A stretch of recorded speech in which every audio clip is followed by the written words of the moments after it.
A clash of titans. The Battle of Kursk.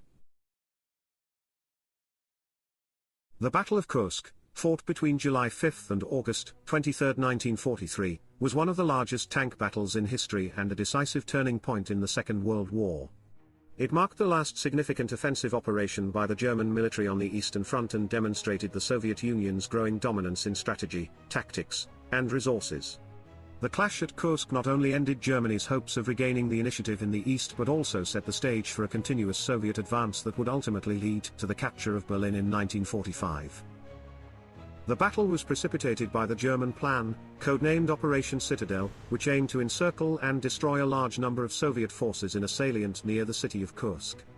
The Germans, led by Field Marshals Erich von Manstein and Gunther von Kluge, sought to regain strategic momentum after their catastrophic defeat at Stalingrad.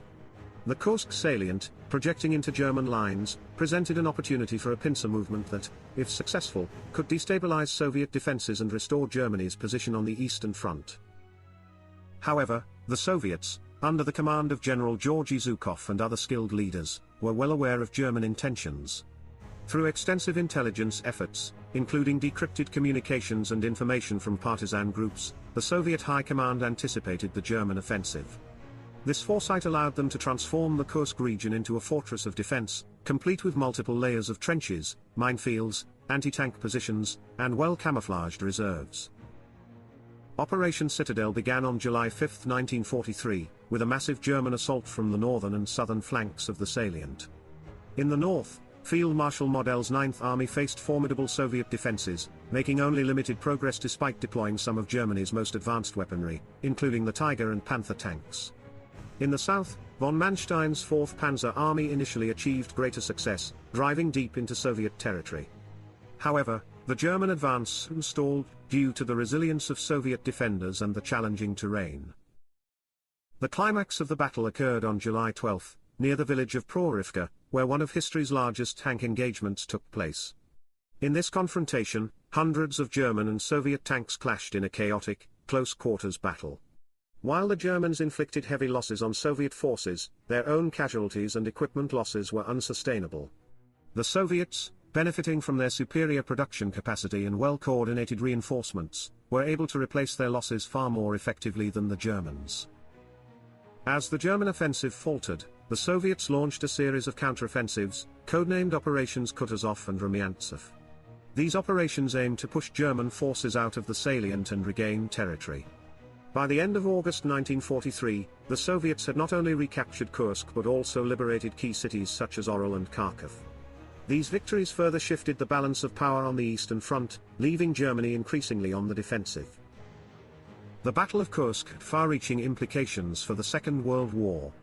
Strategically, it marked the definitive end of German offensive capabilities in the East. The massive losses in manpower and equipment suffered by the Wehrmacht during the battle severely weakened their ability to mount large-scale operations. Conversely, the Soviet Union emerged from the battle with enhanced confidence, momentum, and international prestige. The battle also underscored the importance of industrial capacity and logistical support in modern warfare. The Soviet Union's ability to produce vast quantities of tanks, aircraft, and artillery proved decisive in overwhelming German forces. Additionally, the coordination between Soviet ground forces, air units, and partisans exemplified a level of operational maturity that would characterize Soviet campaigns in the latter stages of the war. The human cost of the Battle of Kursk was immense. Estimates of combined German and Soviet casualties range from 1.5 to 2 million, making it one of the bloodiest confrontations of the Second World War. The battle left the Kursk region devastated, with entire villages and cities reduced to ruins. However, for the Soviet people, the victory at Kursk became a symbol of their resilience and determination to defeat the Nazi invaders. In the broader context of the war, the Battle of Kursk demonstrated the limits of Germany's military power and the ascendancy of the Soviet Union as a dominant force. It was a testament to the effectiveness of preparation, intelligence, and coordination in overcoming even the most formidable adversaries. As a turning point, Kursk paved the way for subsequent Soviet offensives that would eventually liberate Eastern Europe and bring the war to a close. The legacy of the Battle of Kursk endures as a pivotal moment in the Second World War, illustrating the interplay of strategy, technology, and human endurance in shaping the course of history. It serves as a reminder of the immense sacrifices made by those who fought and the lessons to be learned from one of the most significant battles of the 20th century.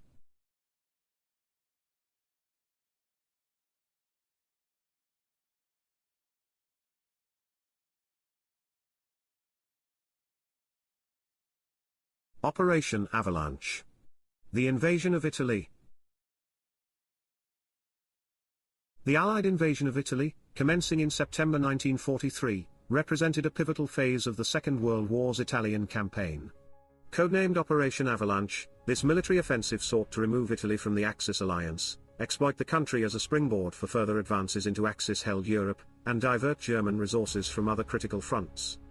Despite its strategic importance and eventual success, the invasion presented formidable challenges, including treacherous terrain, fierce German resistance, and complex political and military dynamics. The decision to invade Italy was influenced by several factors. Following the Allied victory in North Africa, the next logical step in the Mediterranean theater was to target Axis forces in southern Europe. Italy, considered the soft underbelly of the Axis powers by British Prime Minister Winston Churchill, was seen as a vulnerable target due to its faltering war effort and growing internal dissent. Additionally, the invasion aimed to draw German troops away from the Eastern Front and delay a potential counteroffensive against the impending Allied invasion of Western Europe. The operation began with an amphibious landing near Salerno on September 9, 1943, supported by smaller landings in Calabria and Taranto. These operations coincided with significant political developments in Italy. On September 3, Italy signed an armistice with the Allies, effectively surrendering and switching sides in the war. However, this development complicated the invasion rather than easing it. German forces in Italy, led by Field Marshal Albert Kesselring, quickly moved to disarm Italian troops and take control of key defensive positions, effectively transforming the campaign into a confrontation primarily against German forces.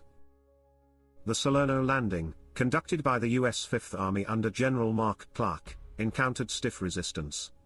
German forces, entrenched in well-prepared defensive positions, launched counterattacks that nearly repelled the Allied beachhead. Naval gunfire support and the arrival of reinforcements proved critical in stabilizing the situation and enabling the Allies to push inland.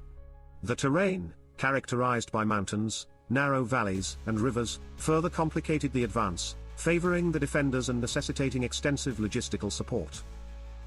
To the south, the British Eighth Army, under General Bernard Montgomery, advanced from Calabria with the aim of linking up with the forces at Salerno.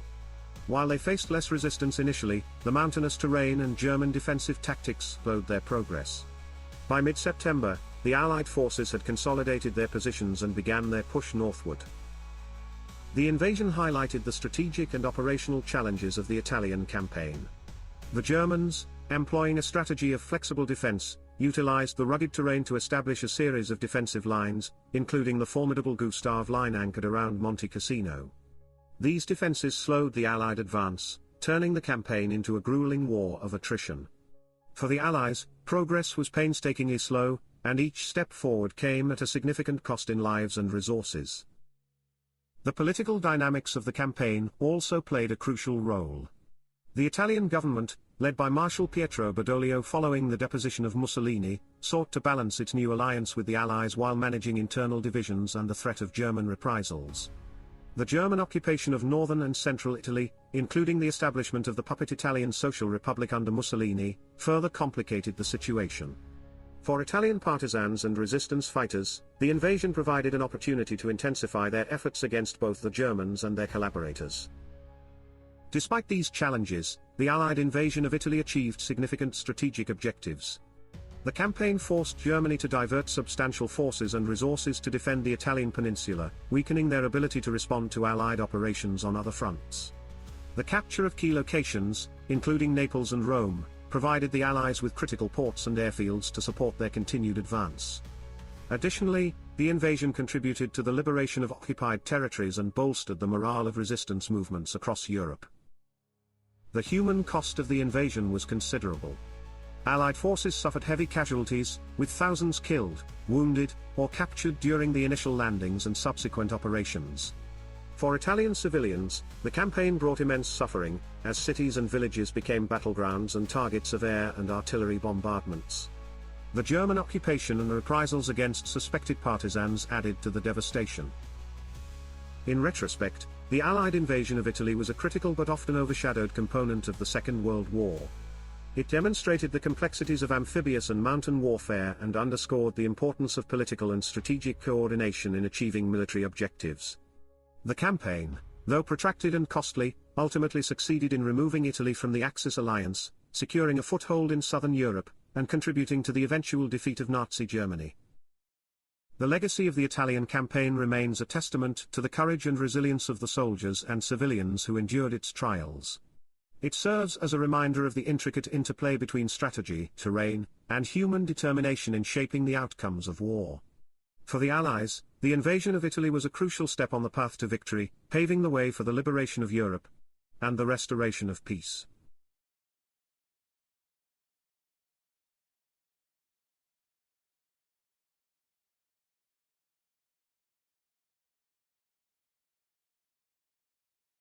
Forging Allied Unity. The Tehran Conference. The Tehran Conference, held from November 28 to December 1, 1943, marked a significant milestone in the collaboration between the Allied powers during the Second World War. Attended by Joseph Stalin, Franklin D. Roosevelt, and Winston Churchill, the conference focused on coordinating military strategies against the Axis powers and shaping the post-war world order. This pivotal meeting, held in the Iranian capital, demonstrated the complexities of Allied relations and the far-reaching implications of their decisions.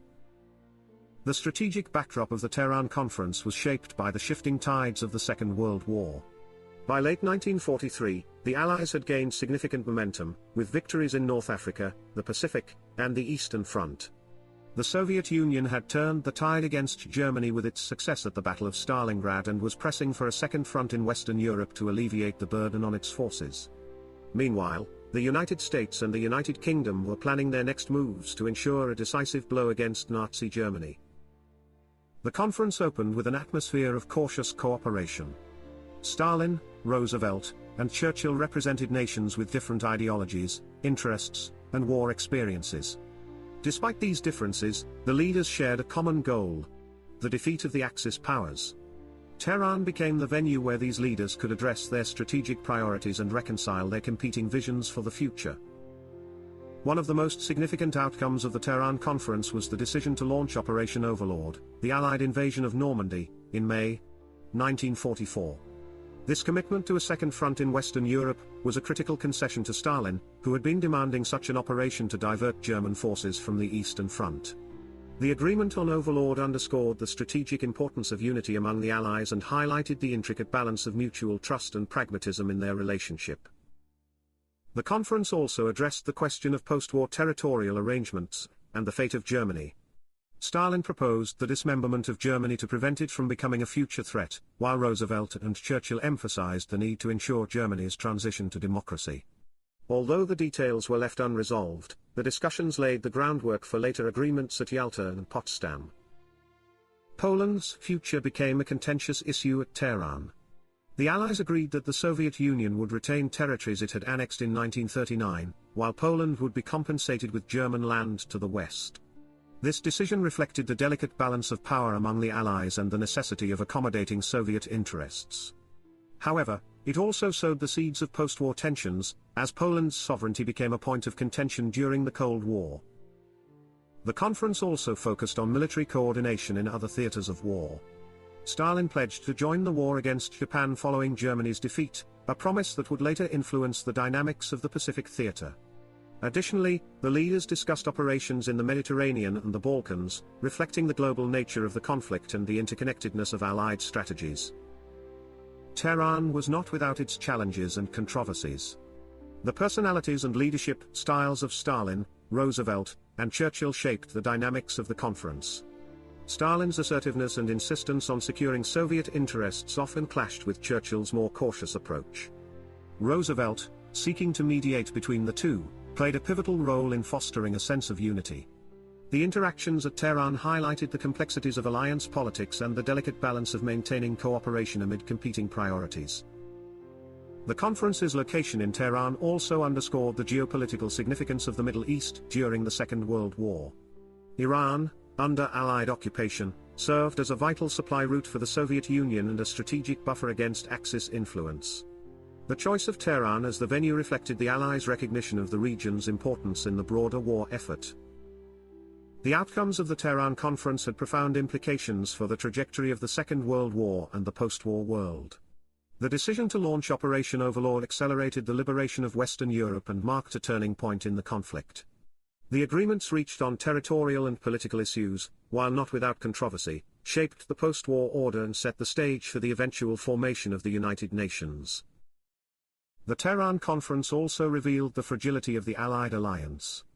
The differing priorities and ideologies of the United States, the Soviet Union, and the United Kingdom foreshadowed the tensions that would define the Cold War. Despite their shared commitment to defeating the Axis powers, the conference exposed the challenges of reconciling diverse interests and navigating the complexities of a global alliance. In hindsight, the Tehran Conference exemplifies the interplay of strategy, diplomacy, and leadership in shaping the course of history. It was a moment of critical decision-making that underscored the importance of unity and compromise in achieving common goals. The conference's legacy endures as a reminder of the challenges and possibilities inherent in international collaboration during times of global crisis.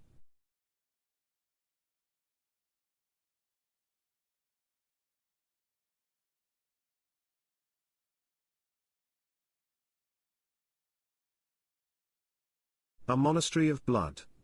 The Battle of Monte Cassino.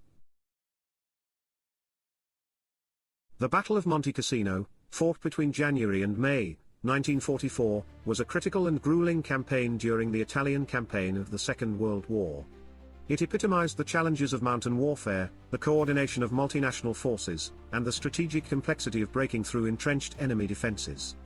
The four separate assaults on the Gustav Line, a formidable German defensive position anchored by the historic Monte Cassino Abbey, underscored the Allies' determination to breach the Axis stronghold in Italy and pave the way for the liberation of Rome. The Gustav Line was part of a series of German fortifications designed to halt the Allied advance through Italy. Monte Cassino, with its commanding view of the Liri and Rapido valleys, formed the linchpin of this defensive system. The German 10th Army, under the skilled leadership of General Heinrich von Vietinghoff, effectively utilized the mountainous terrain to create a stronghold resistant to frontal assaults. For the Allies, breaking the Gustav Line was essential for continuing their push northward and securing the strategic prize of Rome. The first assault on Monte Cassino began in mid-January 1944, spearheaded by the U.S. 5th Army under General Mark Clark. The attack focused on crossing the Rapido River and capturing key positions around the town of Cassino. However, the operation met with fierce German resistance, compounded by the difficulties of navigating the rugged terrain and the winter weather. The assault resulted in heavy casualties for the Allies and little territorial gain. The second battle commenced in February, involving British, Indian, and New Zealand forces. This phase of the campaign aimed to outflank the German positions by attacking from different directions. Despite meticulous planning, the assault faltered due to the Germans' ability to reinforce their positions and the challenging geography. During this battle, the Allies controversially bombed the historic Monte Cassino Abbey, mistakenly believing it to be a German stronghold. Although the abbey's destruction caused significant collateral damage, the Germans had not occupied the site prior to the bombing. Ironically, the ruins provided better defensive cover for the German paratroopers who later entrenched themselves there. The third battle in March involved renewed efforts by New Zealand and Indian troops, supported by extensive artillery barrages. While the Allies achieved some progress, they were unable to fully dislodge the Germans from their positions. The high cost of the repeated assaults, in terms of both lives and resources, underscored the formidable nature of the Gustav Line and the tenacity of its defenders. The fourth and final battle, launched in mid-May 1944, was a coordinated assault involving multiple Allied divisions from various nations, including British, American, French, and Polish forces. This multinational effort reflected the increasing complexity and scale of the campaign. The Polish II Corps, under General Władysław Anders, played a critical role in capturing Monte Cassino after intense fighting. On May 18, 1944, the Polish flag was raised over the ruins of the abbey, symbolizing the culmination of months of relentless effort. The fall of Monte Cassino marked a turning point in the Italian campaign. The capture of this critical position allowed the Allies to breach the Gustav Line and advance toward Rome, which was liberated on June 4, 1944. The victory at Monte Cassino also demonstrated the effectiveness of multinational cooperation within the Allied forces, despite the challenges of language barriers, cultural differences, and varying tactical doctrines. The Battle of Monte Cassino had significant implications for the broader war effort. It highlighted the difficulties of mountain warfare and the importance of coordinating diverse forces in complex operations. The campaign also underscored the strategic value of perseverance in the face of formidable defenses. While the victory at Monte Cassino came at a high cost, resulting in over 55,000 Allied casualties and substantial losses on the German side, it paved the way for subsequent Allied successes in Italy and contributed to the eventual defeat of the Axis powers in Europe. The legacy of the Battle of Monte Cassino endures as a testament to the courage and determination of the soldiers who fought there. It serves as a reminder of the human cost of war and the sacrifices made in the pursuit of freedom and justice. Today, the Monte Cassino Abbey, rebuilt after the war, stands as a symbol of resilience and reconciliation, honoring the memory of those who fought and died in one of the most challenging campaigns of the Second World War.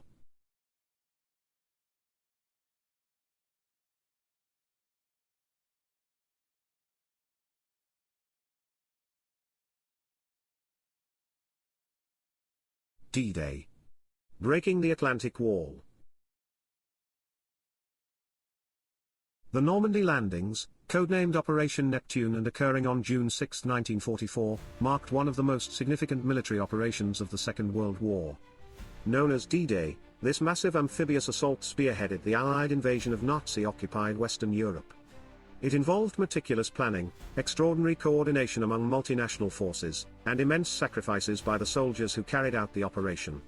The success of the Normandy landings not only turned the tide of the war in Europe, but also demonstrated the strategic importance of unity, innovation, and sheer determination. By mid-1944, the Allied powers were prepared to open a second front in Europe to relieve pressure on Soviet forces fighting on the Eastern Front, and to hasten the defeat of Nazi Germany.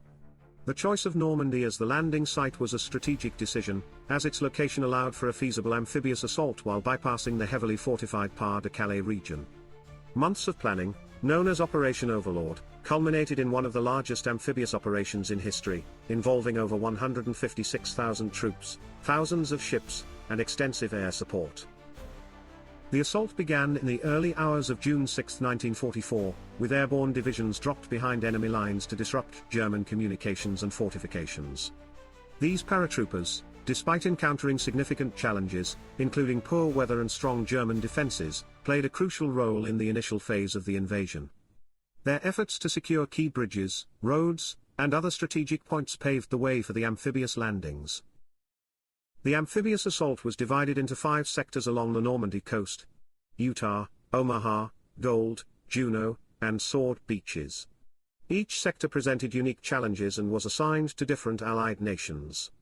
At Utah Beach, American forces met relatively light resistance and achieved their objectives with fewer casualties.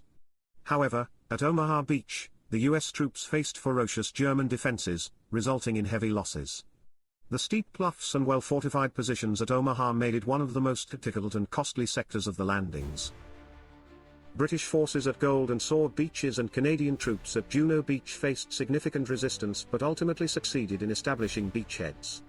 The naval and air bombardments preceding the landings, while not as effective as hoped in neutralizing German defenses, provided critical support to the advancing troops. The combined efforts of ground, naval, and air forces exemplified the complexity and coordination required for such a large-scale operation. The success of the Normandy landings was due in no small part to the meticulous planning and deception strategies employed by the Allies. Operation Bodyguard, a series of deceptive maneuvers, misled the Germans into believing that the invasion would occur at Pas-de-Calais or other locations. This diversion caused German forces to be spread thin and delayed their response to the actual invasion. Additionally, the collaboration between the Allied nations, primarily the United States, Britain, and Canada, demonstrated the power of unity in overcoming formidable adversaries. Despite the ultimate success of D-Day, the operation came at a tremendous human cost. Thousands of Allied soldiers were killed, wounded, or captured during the landings. The French civilian population also suffered significant casualties and destruction as a result of the fighting. However, the sacrifices made on that day were instrumental in establishing a foothold in Western Europe, allowing the Allies to begin their push toward liberating occupied territories. The impact of the Normandy landings extended far beyond the immediate objectives of the operation. The establishment of a second front forced Germany to divert troops and resources from the Eastern Front, aiding the Soviet Union's advance. The liberation of France began in earnest, with Paris liberated by late August 1944. The success of the landings also bolstered Allied morale and demonstrated their ability to carry out complex and large-scale operations. The legacy of D-Day remains a profound testament to the courage and resilience of those who participated. The operation showcased the critical importance of preparation, innovation, and collaboration in achieving military success. It also underscored the human cost of war and the enduring significance of the sacrifices made in the pursuit of freedom. The Normandy landings were a turning point in the Second World War, reshaping the course of the conflict and paving the way for the eventual defeat of Nazi Germany. As one of history's most remarkable military achievements, D-Day continues to inspire and remind the world of the power of unity and determination in the face of overwhelming challenges.